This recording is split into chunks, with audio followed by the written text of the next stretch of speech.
अब से कुछ दिनों पहले एक कब्जा नाम की मूवी आई थी, जिसके ट्रेलर को देखकर लोगों को लगा था कि भाई ये मूवी तो बिल्कुल तोड़ू फोड़ू निकलेगी। बहुत हद तक इसकी थीम भी केजीएफ टाइप की थी, वही सब कुछ काला काला अंधेरे में दिखाई दे रहा था। ऐसा लग रहा था कि पता नहीं दिन के उजाले में शूटिंग क्यों नहीं करते ये लोग। उसके बाद जब मूवी रिलीज हुई और मूवी को देखने थिएटर में लोगों ने जाना शुरू किया, तब लोगों को फील होने लगा कि भाई यहाँ पर तो हमारा कट गया है। लोगों को लिटरली यही लगा कि भाई हमारे साथ हो गया है धोखा।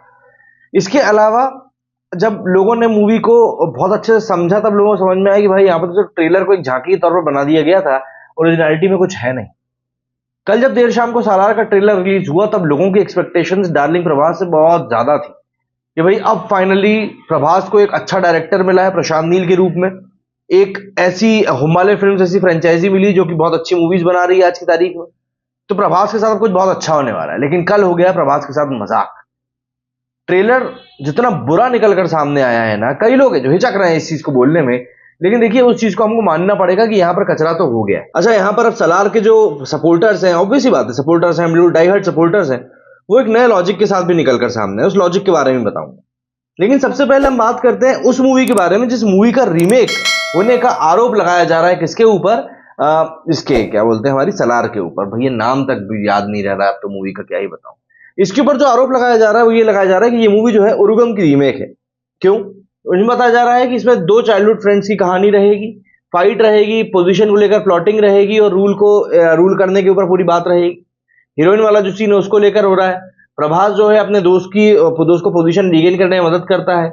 बचपन में किए गए प्रॉमिस की यहाँ पर बातचीत की जा रही है और ये सब चीजें ट्रेलर में दिखाई गई हैं और माँ वाले पार्ट को भी यहाँ पर एविडेंटली दिखाया गया है। इसीलिए लोग बोल रहे हैं कि भाई ये मूवी उरुगम की कॉपी होने वाली है। अब उरुगम की कॉपी होती है नहीं होती एक बात अलग है, लेकिन ट्रेलर में जिस तरीके से स्लो मोशंस दिखाई गए हैं, बैकग्राउंड म्यूजिक को सुनाया गया है, मतलब एक वो कहते हैं ना रील वाले वीडियोस, उसको ऐसा लग रहा है बस पूरी मूवी बना दिया गया है। देखिए, जो चीज लोग केजीएफ में एंजॉय कर चुके हैं, जरूरी नहीं है कि वो लोग अब सलार में भी उस चीज को एंजॉय करें। सलार ऐसा नहीं कलेक्शन नहीं करेगी, सलार बिल्कुल कलेक्शन कर लेगी। लेकिन अगर जैसा कि ट्रेलर देखकर समझ में आ रहा है वैसी ही मूवी निकल कर आती है, तो शायद कहीं ना कहीं वो पब्लिक को डिसअपॉइंट जरूर करेगी। सलार के जो फैंस जिनकी मैं बात कर रहा था, वो एक नए थ्योरी के साथ निकलकर सामने आए। उनका कहना है कि भाई साहब ये तो ट्रेलर था ही नहीं। वो कहते हैं ना, जब आप एक डिनायल में जीते हैं, बस उस डिनायल में ही लोग चले गए। उनका कहना है कि भैया ये ट्रेलर था ही नहीं, ये तो बस ऐसे ही एक अपडेट के लिए था जो कि प्रशांत नील ने डाल दिया था। अभी तो ओरिजिनल ट्रेलर आना बाकी है।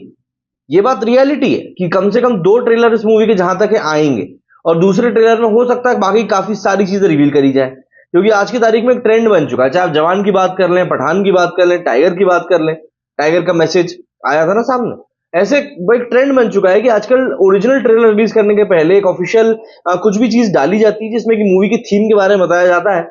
लेकिन अगर आप इसके ट्रेलर को देखेंगे तो यहां पर तो लोगों ने लिखा बड़े बड़े अक्षर से ऑफिशियल ट्रेलर। अब अगर इन लोगों ने 2 ट्रेलर की प्लानिंग करी तो पहले ट्रेलर में ये लोग बुरी तरह से फेल हो चुके हैं। तो अब अगर ये दूसरे ट्रेलर की प्लानिंग कर रहे हैं तो वहां पर इनको काफी कुछ चीजें संभालनी पड़ेंगी। प्लस ये जो उरुगम का रीमेक होने का इसके ऊपर आरोप लगा रहा है ना, वो एक बहुत बड़ी बात है। अगर ये मूवी उरुगम का रीमेक निकली तो लोग और भी ज्यादा नाराज हो जाएंगे, क्योंकि प्रशांत नील से उम्मीद की जाती है कि भैया वो कुछ ऐसा कंटेंट निकाल कर देंगे जो वाकई में देखने में अच्छा लगे। लेकिन यहां पर वैसा कुछ होता हुआ दिखाई दे नहीं रहा है। इसीलिए बस चीजों का जो पैतरा है वो कुछ ज्यादा ही फंसता जा रहा है।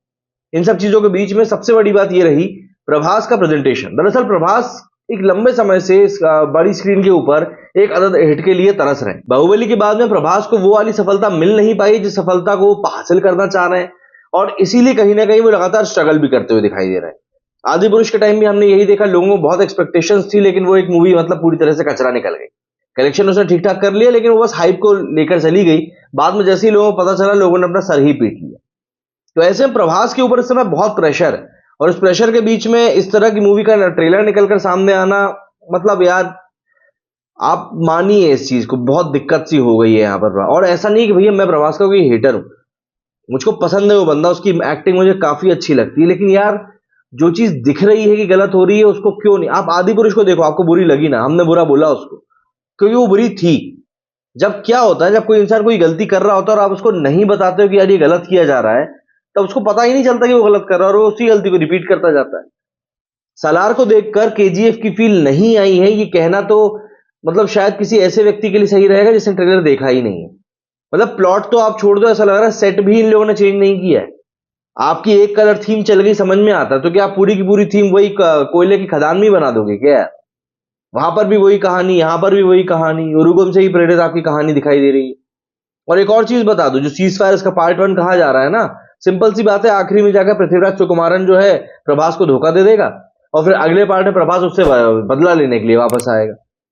मतलब इससे सिंपल प्लॉट इस मूवी का मुझे नहीं लगता कुछ होने वाला है। और सोशल मीडिया पर जो लोग रिएक्ट कर रहे हैं ना, उनका भी यही कहना है कि यार मूवी से जो हमको उम्मीदें थी, जो प्रॉमिस थी, वो शायद नहीं है। और इस मूवी के साथ सबसे बड़ी समस्या क्या है ना, कि ये रिलीज हो रही है डंकी के साथ में। हो सकता है इस ट्रेलर के ऊपर जो पब्लिक का जो रिएक्शन है उसको देखकर शायद इसको पोस्टपोन कर दिया जाए, लेकिन फिर कब रिलीज करेंगे? 26 जनवरी पे मूवी प्लान्ड है, उसके बाद फरवरी में भी मूवीज प्लान्ड है। और सबसे बड़ी बात, बार बार पोस्टपोन करने से किसी मूवी की मतलब जो हाइप है ना, वो भी किल हो जाती है। हाँ, हम बात कर रहे हैं दिसंबर की, तो भाई दिसंबर की जिस तारीख पर ये रिलीज हो रही है सलार, इसका क्लैश होने वाला शाहरुख खान की डंकी से। पहले इसका क्लैश होने वाला था जवान से, वो तो मुझे लगता है अच्छा हुआ इन्होंने जवान के पास से हटा लिया, वरना दिक्कत ही हो जाती। लेकिन अब यहां पर डंकी से क्लैश होने वाला है। अब डंकी से क्लैश में दिक्कत यह है कि अगर सलार को थोड़े बहुत भी नेगेटिव रिव्यूज मिले, थोड़े बहुत भी मिले, तो सलार का पूरा जो एक कलेक्शन जो सलार निकाल सकती है ना, वो पूरा का पूरा शाहरुख खान की डंकी लेकर चली जाएगी। शाहरुख खान बिल्कुल आश्वस्त है अपनी मूवी को लेकर, इसलिए अपनी मूवी को हिला भी नहीं रहे। लेकिन सलार को लेकर जो रिपोर्ट्स निकलकर सामने आ रही हैं, वो कहीं से कहीं तक भी प्रॉमिसिंग नहीं। प्रभास के लिए ये मूवी बहुत इंपॉर्टेंट है, जैसे कि मैंने आपको बताया। अगर ये मूवी अच्छा नहीं करती है, तो आने वाले समय में जो 100 करोड़ की फीस प्रभास चार्ज कर रहे हैं, वो फीस शायद आने वाले समय में उनको नहीं मिल पाएगी। मेकर्स उनको बोलेंगे कि भाई हमको मूवी मेकिंग के ऊपर जरा पैसा खर्च करने लो, तुम अपनी फीस कम कर लो। क्योंकि यार यहाँ पर गलत हो रहा है, आप देखिए ना, एक ही एक जैसे सेट दिखाए जा रहे हैं, एक ही एक जैसा बैकग्राउंड म्यूजिक सुनाया जा रहा है। और आप क्या दिखाना चाह रहे हो? मेकर्स क्या दिखाना चाह रहे हैं? क्या पब्लिक इतनी बड़ी बेवकूफ है? अगर तो यहाँ पर दूसरे ट्रेलर के साथ तैयारी है सलार की, तो भाई बहुत अच्छी बात है। दूसरा ट्रेलर आ जाए और दूसरा ट्रेलर मेरे मिसकंसेप्शंस को हटा दे, लोगों के मिसकंसेप्शंस को हटा दे, तो बहुत अच्छी बात है। कुछ लोग कह रहे हैं कि भैया यूट्यूबर जो है एक साथ सलार के ऊपर टूट पड़े। अरे यार, तो एक चीज बताओ, अगर पराठे में नमक ज्यादा है, खाते नहीं बन रहा है, तो बोलना पड़ेगा ना भाई कि पराठे में नमक ज्यादा है।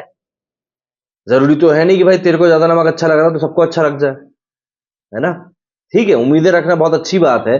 कई लोग मेरे को बोल रहे हैं कि तुम एसआरके के फैन हो इसलिए तुम प्रभास की बुराई कर रहे हो। अरे भाई ऐसा है, कृपा करके ये वाले ओपिनियन अपनी जेब में रखो। मतलब मैं किसी का फैन हूं तो मैं किसी की बुराई करूंगा? यार वो वाला काम है ही नहीं। जो काम मैं कर रहा हूं ना, यहाँ पर बैठकर मुझको सभी चीजों को एक ही तरीके से देखना पड़ता है। अच्छी है तो अच्छी है, बुरी है तो बुरी है। ये जरूर हो सकता है कि मुझे कोई चीज बुरी लग रही है तो हो सकता है आपको अच्छी लग रही हो, या कोई चीज मुझे अच्छी लगी तो आपको बुरी लग रही है, वो हो सकता है। लेकिन ये कहना कि नहीं तुम इसके फैन हो इसलिए इसकी बुराई कर रहे हो, अबे ये सब धकुलपंती नहीं करते। मेरे सुनी फिलहाल इतना ही। जय हिंद, जय भारत।